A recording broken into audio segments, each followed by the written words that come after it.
videoing. Okay, the first thing you want to do is lay it out like this with the legs behind it and the straps out to the side.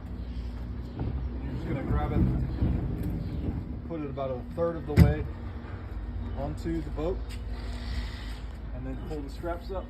You get in closer and just watch this part. You're going to feed this from the bottom.